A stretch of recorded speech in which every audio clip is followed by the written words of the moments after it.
So there's 4 different methods on here, but also on the bottom, you'll notice it says you can always also use synthetic division or graph to get a factor. We won't have examples on here, but I wanted you to remember those options, okay? So really there's 6 options, and then 4 of them we're going to get examples going. Okay, my first one is GCF.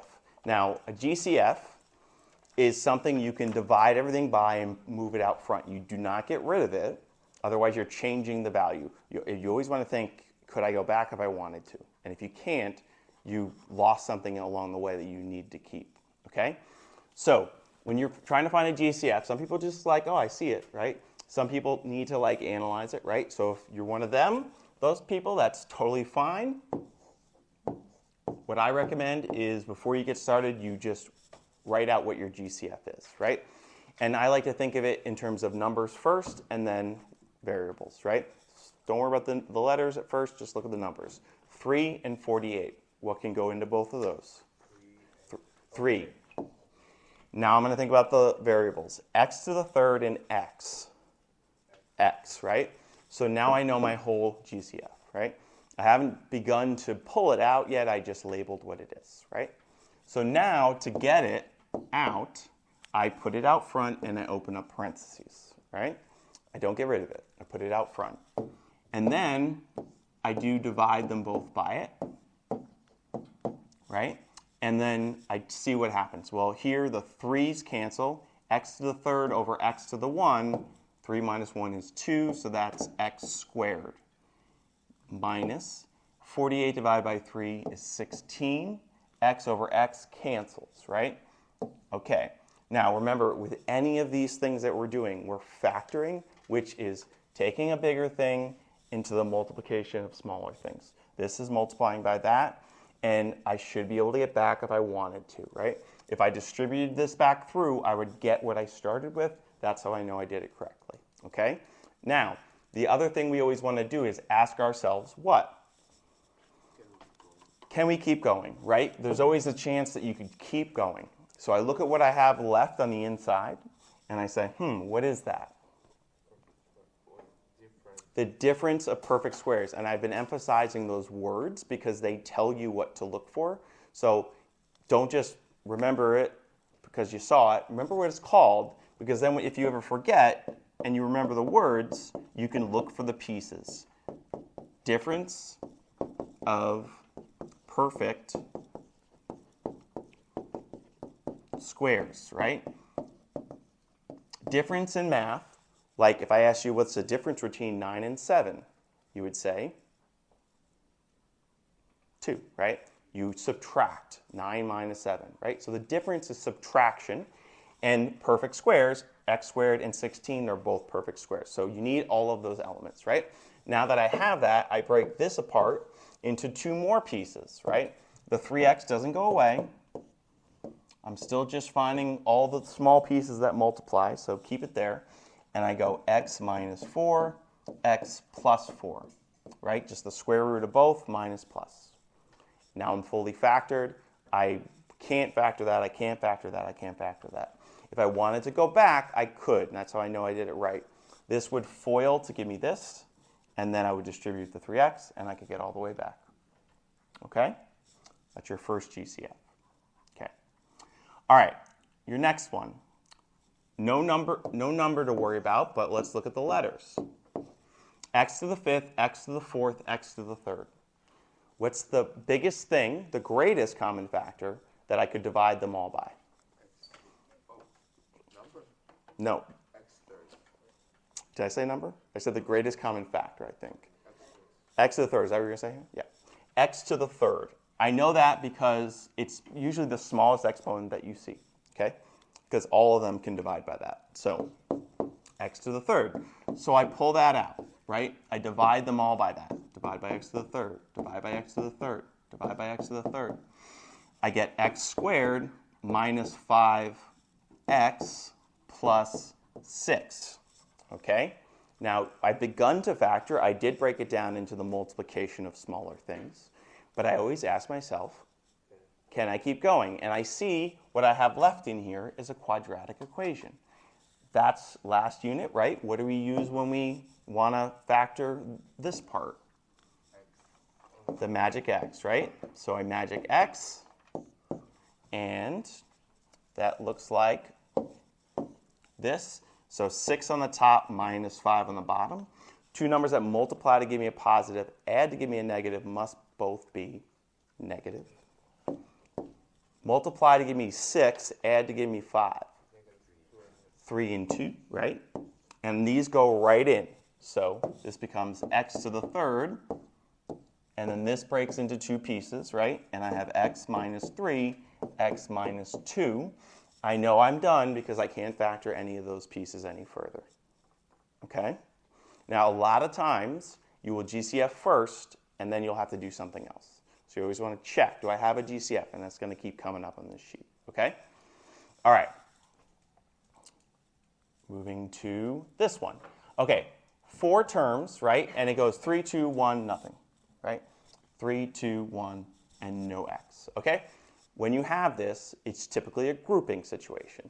Grouping means you got 2 groups, and you have to GCF each one, right? So I look at just this group, focus in on it. What goes into both x to the third and x squared? X squared, right? And I divide them both by x squared.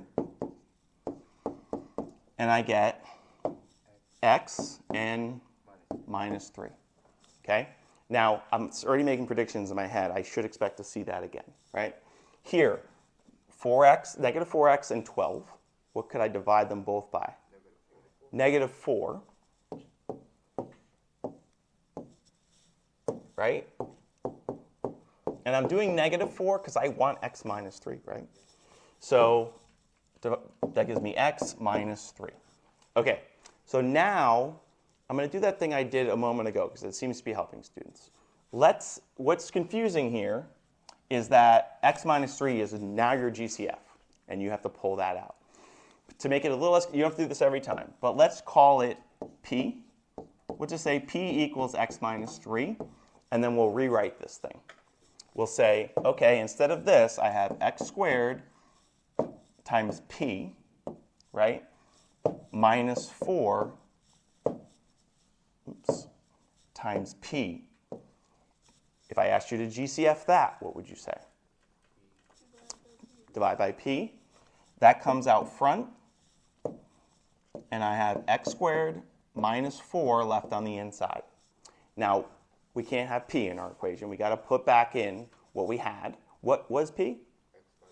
X minus 3 was p, right? So I'm going to put that back in, and I have x minus 3 times x squared minus 4. And my grouping factoring is complete, right? Now, it doesn't mean I'm done. It means the grouping part is complete. Yeah? What does p stand for? Nothing. I just came up with it. I just needed a placeholder for x minus 3. You can use whatever letter you want. Keep going. What's that? You said you asked a question and you'll... Oh, can I keep going? Yeah. Yes, because what is this? Difference of perfect squares, right?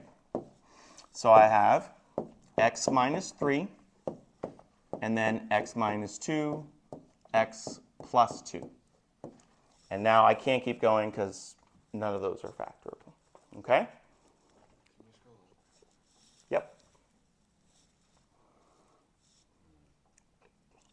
So all I did was say that this is confusing, so I replaced that with p for a second, continued to work, and then I put it back in, x minus 3 back in. You don't have to do it this way. If you just remember, this goes out front, the rest goes in the back. That's what happens, right? But I found that this has been helping people today, so I did it this way. Okay? All right. So that's group. All right, next one. This is the sum and difference of cubes, right? This is when you have two perfect cubes added or subtracted from each other. Perfect means it's something to the third, right? So, wait a minute. I said we were going to do sum or difference of cubes, and 16 is not a cube, okay? But we always check for, in any of these problems, if we have a what? A GCF, right? Because that could change everything. So what goes into both 2 and 16? 2. So I would go 2, and then divide each of these by 2, and I would say, okay, now I have x to the third plus 8. Let me look at this with fresh eyes and see if now I have 2 cubes, right? And I look at my list of cubes. It's on the bottom of your sheet. And I say, oh, yeah, there's 8. 8 is what cubed? 2. It's 2 to the third, right? So some people find it helpful to even rewrite this again and say, well, this is 2 times x to the third plus 2 to the third, right? That shows me my a and my b right there, right? And some people even say, I want to write that out. My a is x and my b is 2, right? Why do people want to go through all that trouble? Because once you know your a and your b, you just plug them into the spots, right? And you'll have the formula on your test. You just plug them right in. So this turns out to be x plus 2, x squared, x, right? Just a times b, and that's 2 and x. And then plus b squared, 2 squared, which is 4. Okay? Now, I know I always say, ask yourself if you can keep going, but remember that when you get to this point, this quadratic is not going to be able to be magic x, so you're good. Okay? You factored this. Yeah? Oh, thank you. That would be a big mistake. Don't forget you had a 2 up front. Thank you. All right, let's keep going. We only have a few minutes left. All right, so this one, it's already in my good form. I don't need to GCF it. I could rewrite it as x to the third minus 6 to the third. So my a is x, my b is 6. Now I just plug in these pieces. X minus 6, x squared, plus 6x, plus 6 squared, or 36, right? So if you can find your a and your b, you can do these pretty quick. You just plug them into the formula. All right, last one. And it's a pretty quick one, so I think we're going to be okay here. I have this thing called quadratic form. Now, it's not a quadratic, but it looks like one. It looks like the x squared x that we're used to, right? So we can use the same tricks that we've been using for that one, which was what? Magic x, right? So I put my c on the top, my b on the bottom, two numbers that multiply to give me 8, add to give me negative 6, negative 4, and 2. So this becomes x squared minus 4, x squared plus 2, minus 2. I'm rushing, you can tell. Okay, and then I ask myself, can I keep going? I can here, because I have the difference of perfect squares. I can't there, because 2 is not a perfect square.